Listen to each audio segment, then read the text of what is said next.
questions or issues with your classes, then I will also be there.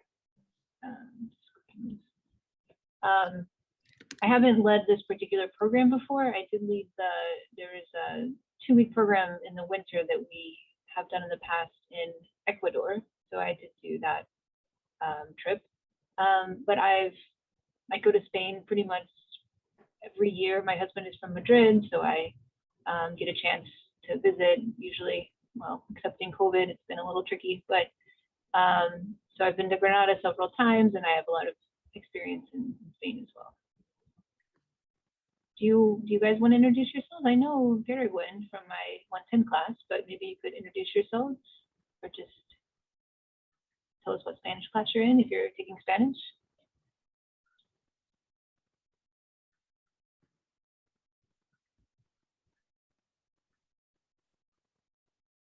Oh, of course, no problem.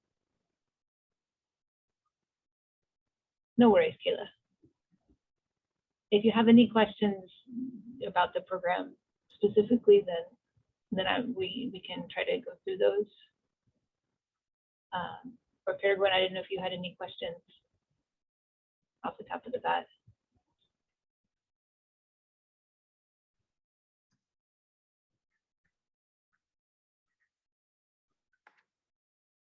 Great. 305 is a great class. I hope you're enjoying it, Kayla.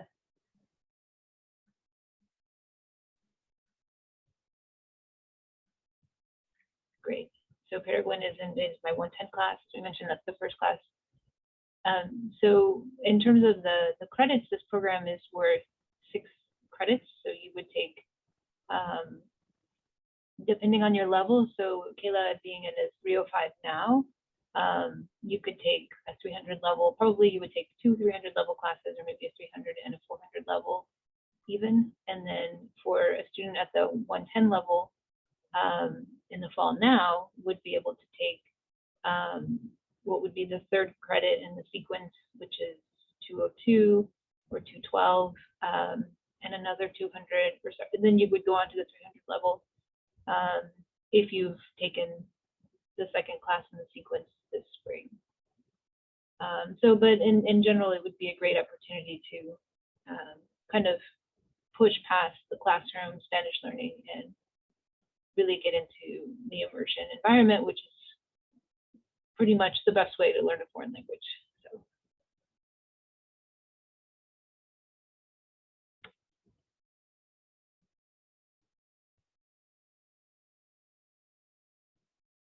So the classes are taught by local professors, so I don't teach any of the classes.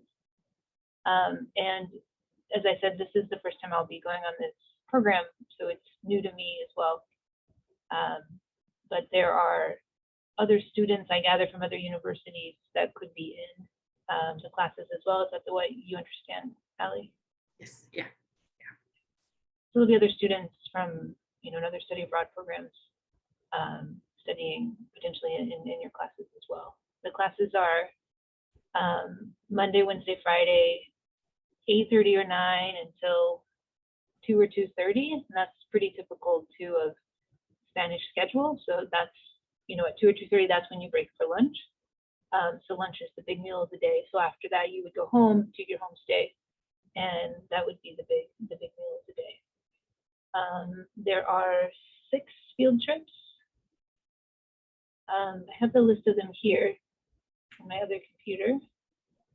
The field trips are required, so that's part of your grade is that you go to the classes and you also go on the field trips. Of course, you wouldn't want to miss them because the sites to visit are wonderful. Peregrine, you had a question in the chat. Let me see.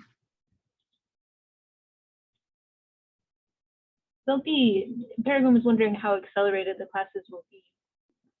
So at the beginning of the program on the first day, you'll take a placement test that is run by the Center for Language Studies at the university where you'll be taking classes. So that placement test, they'll use it to help make sure that you're put in the right class. Okay, so separately, there's also the George Mason credits. So we know that students have to go through, certain classes. We have the basic sequence, which is 110, 201, and then 202 or 212. So you'll have, you'll know what classes you're trying to get credit for in terms of George Mason credit. And then separately, there's also a placement test to make sure that you're put in the right class at the university. Does that make sense? So it's not like you're going to be in, if you need to take 212, it's not that the class there is going to be called 212, but you'll be getting credit for 212. Actually, it'll be 202.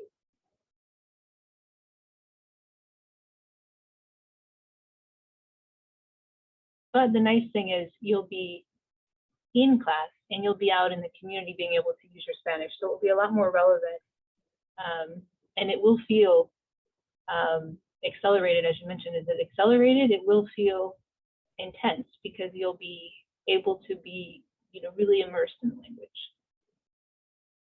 And Professor Bonilla, you also mentioned this, but you are also in homestays, and so you're with local families, and so you can practice Spanish while you're at your homestay because your family will most likely be speaking Spanish, at least to each other. So that's a really great way to practice outside of class as well.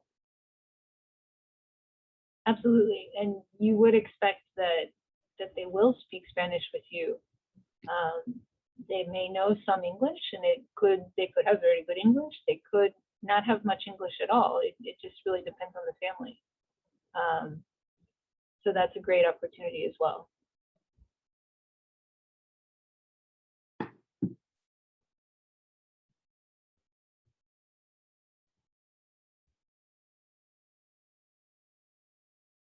I believe there's two full day excursions, right? It's Sevilla and Malaga. Is that where folks are going for full day as part of the class? Yes, so there's two full day weekend excursions. So they're both planned for a Saturday. So that gives you some flexibility. If you wanted to stay longer in that city, you could stay the night. It's Sevilla, which is a beautiful historic city, an hour, maybe an hour and a half from Granada, and Malaga, which is on the coast.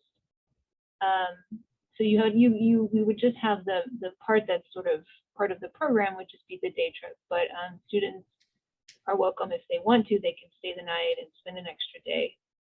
They would just be responsible for going back home. We wouldn't have the transportation arranged. Transportation is wonderful in Spain. You can take a public bus. They're very nice buses. It's a very common way of transportation, so perfectly safe and recommended. There's also a pretty great network of trains. I haven't looked into it. I'm not sure if there are trains between particularly those cities in Granada. Probably not, because I think we're talking about the bus is probably your best option. And then there are 4 other local field trips in Granada that will just be in during an afternoon.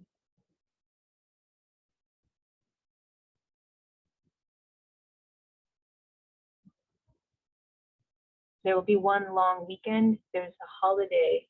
I just was looking at the itinerary. The first weekend is a holiday weekend. So the Thursday and Friday, there wouldn't be any classes. There would be one long weekend in case students were interested in having a little more free time. Otherwise, the program is pretty intense with Monday through Friday classes.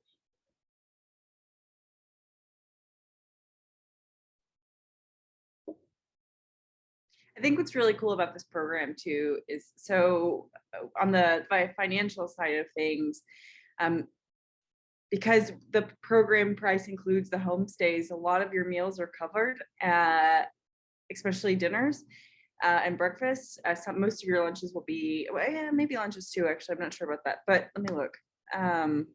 But anyway, we don't, let's see, yeah, 3 meals per day, it's covered. So unless you wanted to eat out at a restaurant, you do have meals as part of your program price or fee. Or if you go on a weekend trip somewhere, obviously you would have to cover your own food. But we don't include airfare, and we don't include airfare for a couple of reasons. One being some students are not from Northern Virginia, so they may have other airports that are more convenient for them to fly. But the other reason being that this program starts, I think, May 29th and then ends June 30th. But if you wanted to go early after the semester ends or stay late and maybe even travel to other parts of Europe, you can. That's, I mean, obviously there's COVID things to consider, and you would need to make sure that you're following whatever kind of guidelines each country sets up for you. But there is opportunity to travel within Spain, stay in Spain, or hop on a Ryanair flight and go to Morocco, or fly to Ireland, or go to Prague. I mean, so you have options to stay before and after, which is really cool.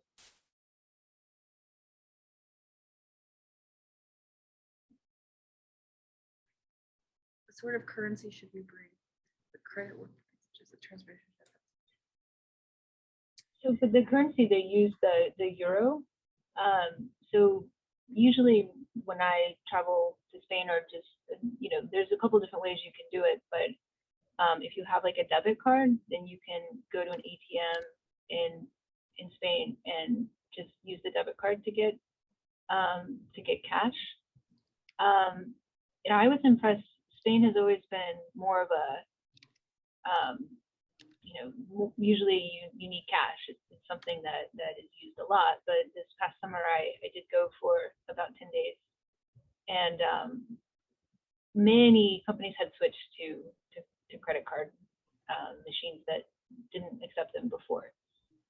So yes, credit cards work. Apple Pay was accepted anywhere, or if you have some kind of contactless payment system, it's not really too much of an issue. Sometimes you just need to, before you go, just check with your bank of your credit card or your debit card, and just make sure that the foreign transactions are allowed, and just find out if there's any kind of fee to use a foreign transaction. So those are things that you would check into. But generally, you can go over there with a credit card and a debit card, and that will get you through.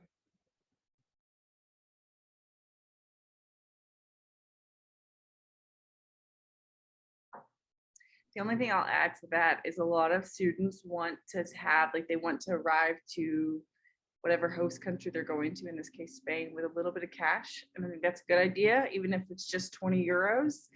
In my experience is that if you go to Bank of America, or if you go to Wells Fargo, they sometimes can do currency exchange, but you might not get great rates.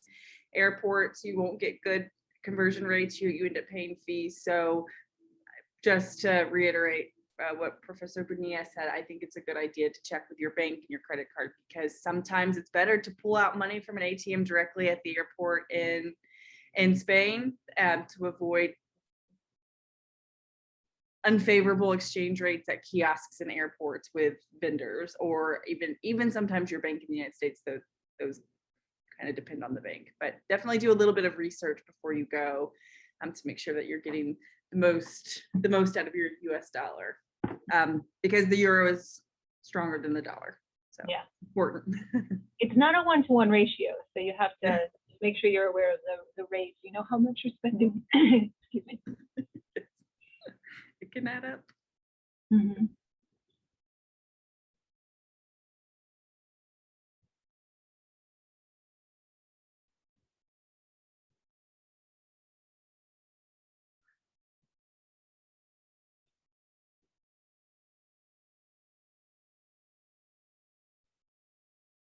I can pull up the syllabus draft if you think that's useful, Ali, and kind of talk through it.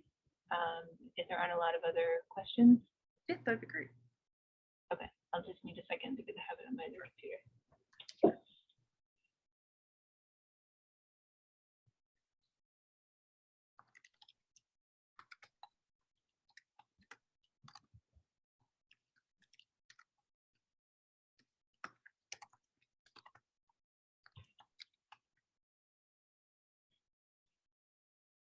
What sort of cell services use there? Verizon, AT&T?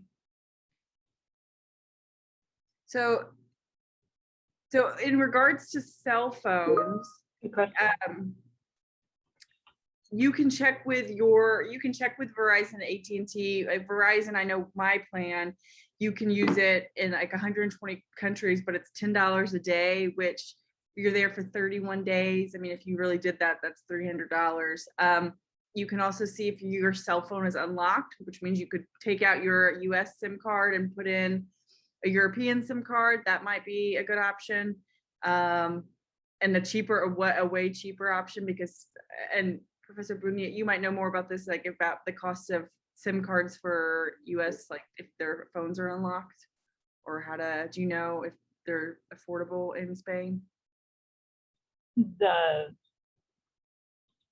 Well, if you have a phone that allows you to remove and insert the SIM card, and you're saying if you could buy a SIM card that would work there. Yeah.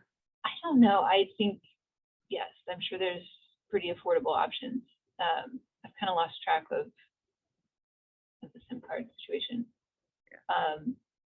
I don't know, but I think when we went to Ecuador, I think many students used their normal cell service, but just use some kind of international plan, because students are required to have a cell phone. Correct, Ali? Preferred. Yeah, it's definitely preferred that they have some sort of access to cell phones. It will depend on plan to plan. T-Mobile has, if you have T-Mobile, excellent international plans.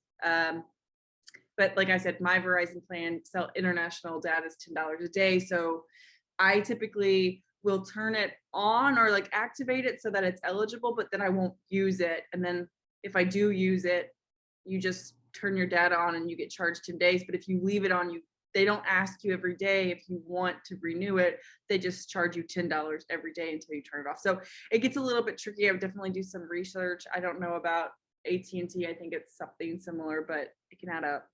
AT&T is similar. They have a $10 a day plan, and they also have just a flat rate, and it gives you a certain amount of data.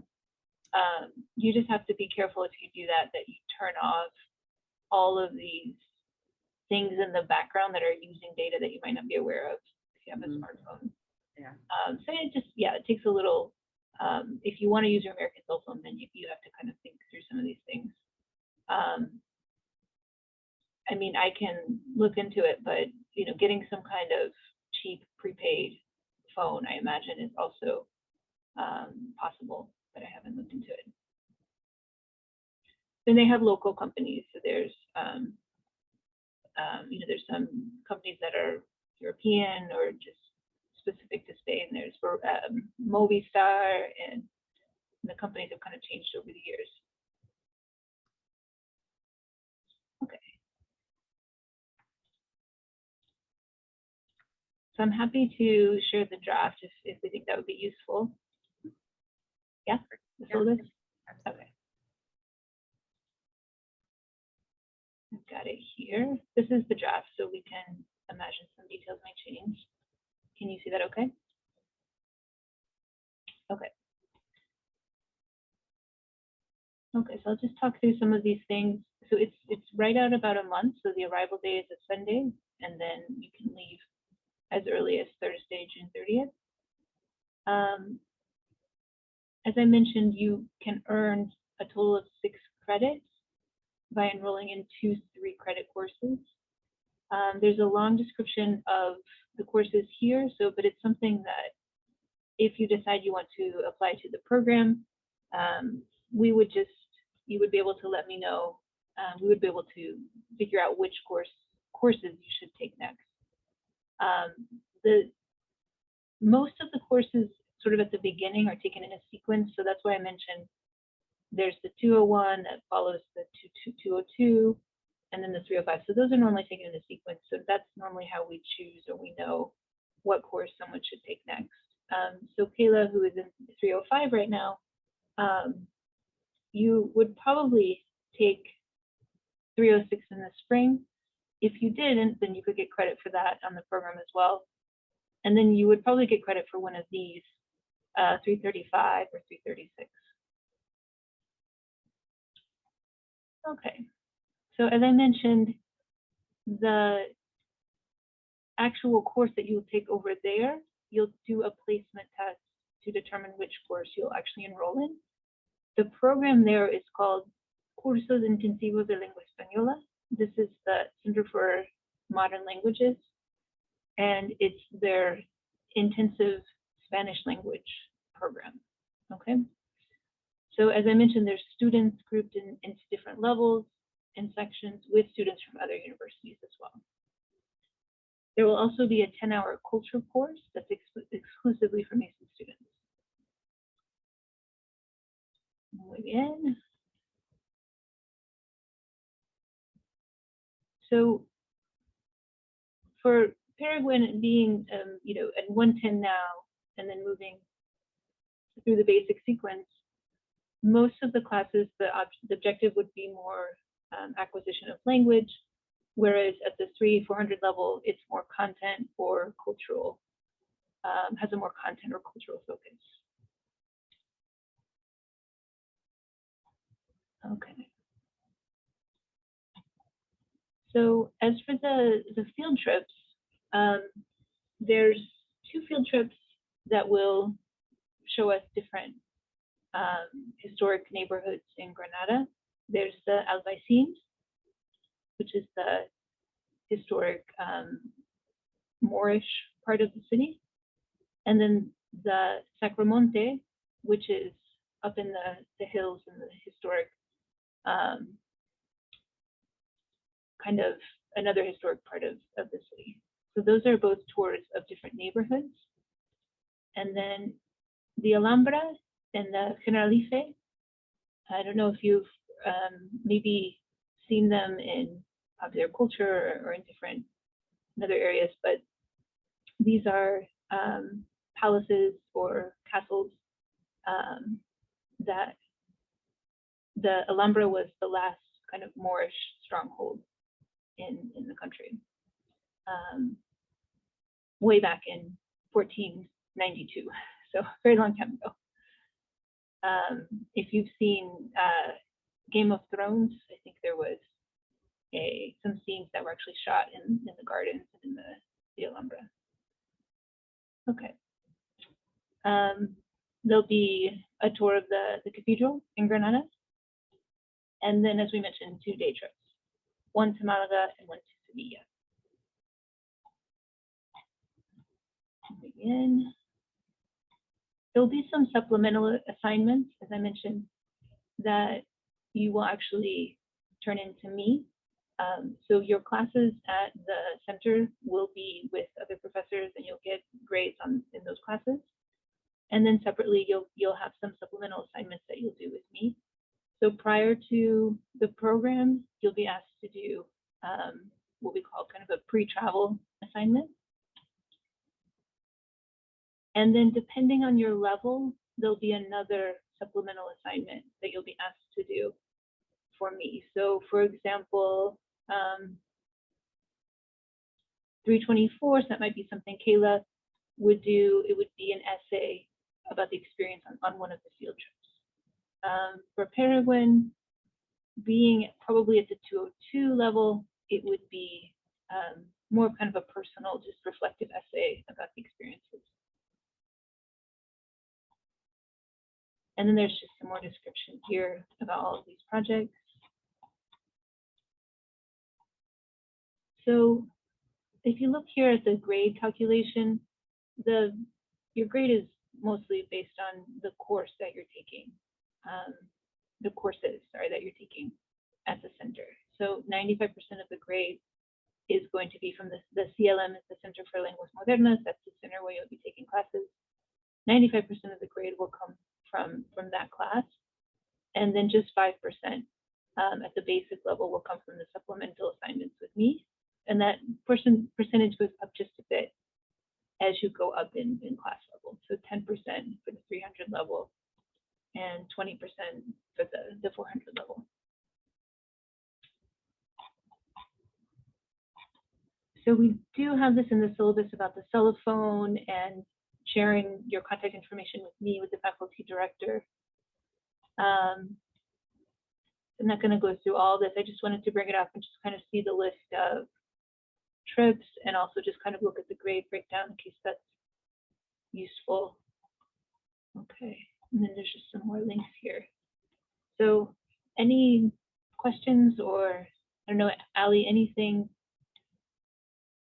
that I missed? Didn't miss anything that I'm aware of. It looks great.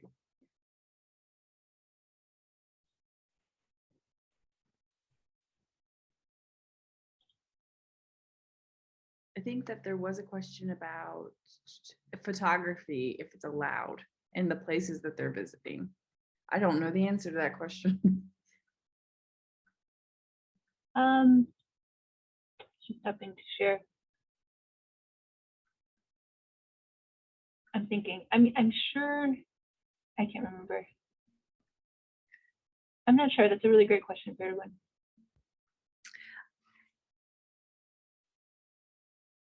My guess would be probably, at least in most places, maybe no flash, but Yeah. that's, Yeah, maybe there's restrictions on flash, but normally, everyone has a cell phone these days, and I think it's hard to control. I think you usually can. I mean, some of the places will be, for example, the cathedral. They may have particular rules since it's a religious place of worship. I think generally, yeah.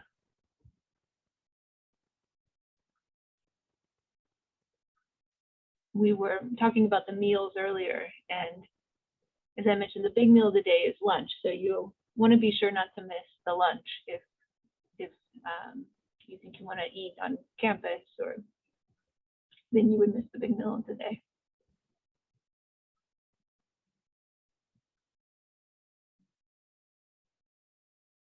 So I have so if everyone's wondering where we can find the syllabus draft. So I have that draft, Ali. When do we share that, or how does that get shared? I can't remember how that happens in the past. That's a good question. So once it's finalized, and you can bring it, you can give it to Geo, and we can distribute it to the students. Typically, it's for summer programs that really happens this fall, like November, December, is when we'd want to have that final syllabus from you, and we won't necessarily share it with students until it's finalized. Or as finalized as it can be. Obviously, things like the itinerary may kind of stay a little bit fluid, but we don't add it to the website, but we can send it out to students through email who have already started an application. Okay. Mm-hmm. And applications are open now, so you can start that application now, and we can, like I said, but before winter break, we can send it out, but via email.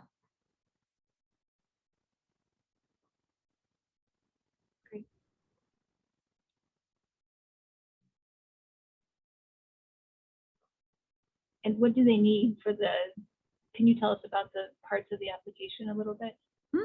Absolutely. So for this application, it's pretty simple. We do ask for you to complete a course selection question. So the course selection questionnaire, which would have the courses that are available at CLM. So CLM. And then we ask students to let us know their passport status. So it's simply, do you have a passport, yes or no? And then we ask students to also read through our financial language, health and safety language, acknowledgement of risk language, that they understand our policies and procedures, and those are just signatures. And then we ask students to pay a $200 deposit. And once all of those things are done, their application would be considered complete, and we could start accepting students to the program. I do want to note the $200 deposit does get taken off the full program price. So I think right now we're working on the 2022 program price, but the last time we ran this program, it was $4,800. So you would pay the $200 deposit, and then the remaining $4,600 would be applied to the student account later in the semester, or later towards the end of spring semester. So it's not an additional 200, it comes from the full program price. If a student is non-Mason, which I think both folks here might be Mason, we would also ask for a transcript from their home institution.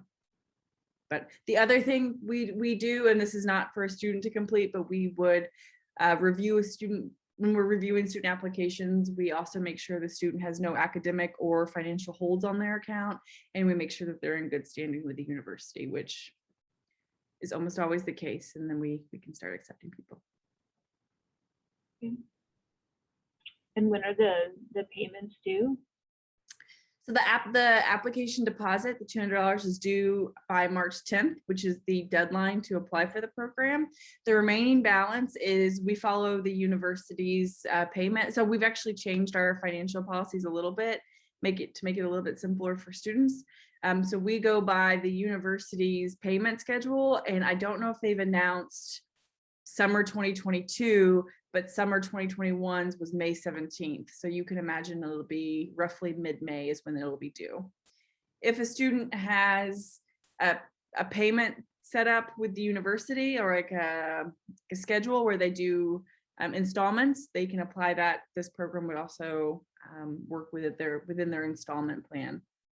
And then also if the student applies for the program and marks that they are interested in using financial aid or grants, this program is financial aid eligible, and so you can work with the financial aid office to see if you have aid that you can use towards part or the whole of the program.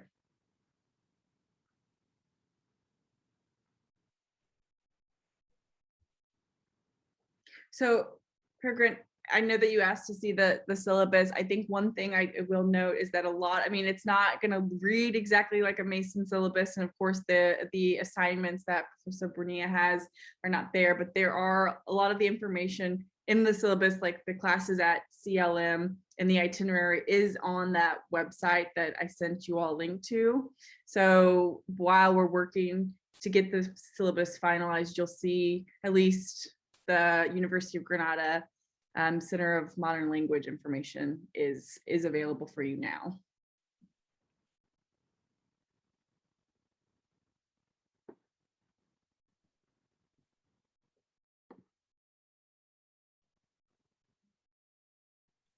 Just thinking it's good to know that it's very easy to travel through Spain and navigate the airports, and people are very friendly to tourists, and in general, it's a very safe place to be, and a very easy place to travel. And so if it's the first time you've thought about going abroad or studying abroad, it's a great first place to go. So Granada is a small city, so it's not, Madrid is pretty big, and Barcelona is very large. So Granada is kind of this happy medium where it's a city, but it's not so big that it feels, overwhelming. It's a great place to start. Absolutely. And I think one thing, so later in spring semester, after the application closes, which closes March 10th, GEO will communicate with students, of course, with Professor Bonilla copied in and looped into that process, the flight information. So you all are required to arrive to Spain by, I think it was May 29th. So our office, we work with the University of Granada to set up the parameters of when you should be buying your flight, like what time you should be departing the United States, and how to travel within, to the airport, and then of course from the airport to the University of Granada. So we communicate all that information. So essentially, if you apply and you go on Kayak and you see that flights are cheap, don't buy any flights until you're instructed to by the Global Education Office, because we give you a lot of information to help you narrow down your flight search, so you're not looking at a million flights. And then, of course, Professor Bonilla, we typically will travel a day or two ahead of students so that she'll be there to greet you. But yeah, we do all that. Probably March and April of 2022 is when we'll start telling folks to buy flights.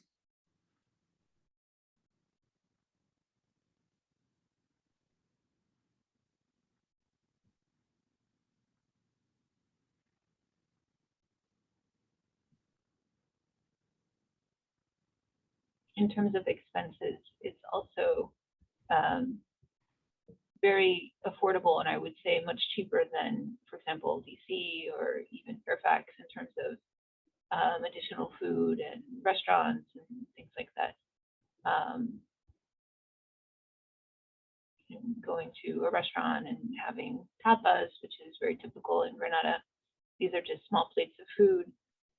You go to a restaurant and order a Coke, and they bring you a small plate of potatoes with a nice sauce, and that's just part of the tradition in southern Spain. So you get, you can just have, 2 Cokes, and you'll have 2 plates of food. This is the tapa tradition.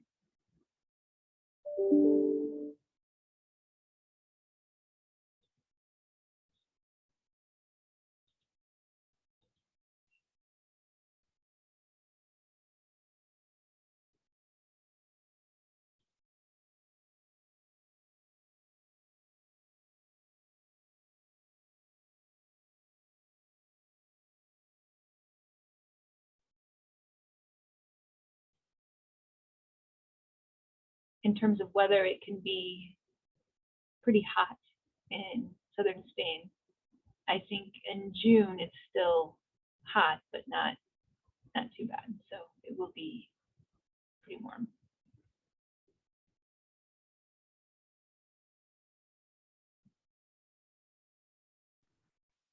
I also added our emails here. So if you have questions, of course, please don't hesitate to reach out. But that information is also on the brochure page. Thanks for coming, Kayla.